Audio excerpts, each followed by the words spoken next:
After the elections, and I'm standing here, as far as I know, talking on my megaphone, doing what I usually do, which is difficult to describe. And a young man actually bothered to ask me a question, because he's still young and he's not brainwashed like most of the other people here, so he's still interested, kind of. Although probably as time goes on, all the gadgets will get in the way of that. Anyway, so he said, "Am I protesting?" And I said, "Well, what do you think?" And you said, I think you're saying that the government are like the people higher up, and we think we're voting for them because they've changed us, but they're corrupting and making us vote, but just for their own power. All this expenses is just ridiculous. And they're controlling us like little puppets. Trident is just not on. They're controlling us like puppets, right?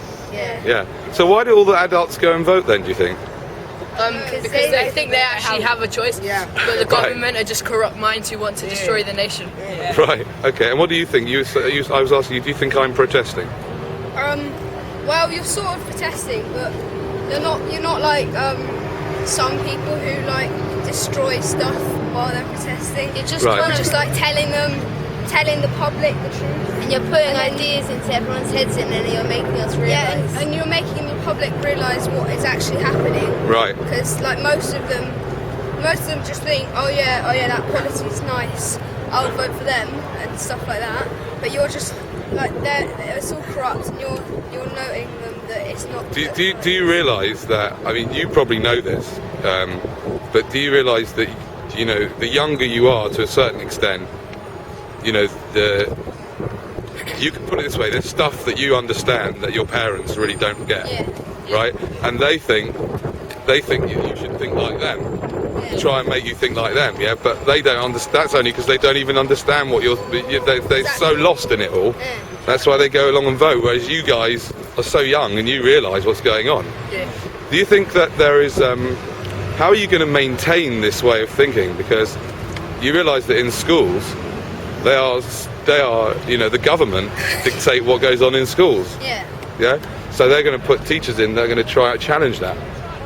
How are you going to maintain your independence of thought? 1984. Yeah. George Orwell. With Big Brother. You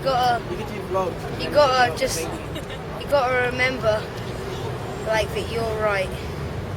I'm not really sure. And you shouldn't do what everyone tells you. And you shouldn't like most of the public are just they're just like brainwashed, as you say, into voting.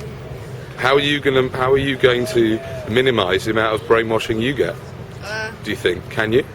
Well, it'll be hard. You probably could, but like you could protest against the government. You could do numbers of things. You could just remember that they're not actually, they're probably not. You got to see past all the things they're saying they're going to do, and you got to think if they can really do it. Right. And all the governments are doing pretty much the same thing, and they're all like it's like all like the parties. They've got the same ideas, but they say something different. Right. Not much changes. Right. Except the Monster Open Party. Yeah. I like them. They're the best. They're the best. Monster Open Party. Yeah, you've been great, guys. You really are inspirational. This is the best interview I've ever seen in the political world. Honestly, I honestly mean that. You're amazing, guys. Thank you so much. On YouTube. Okay, I'm going to give you a card, right?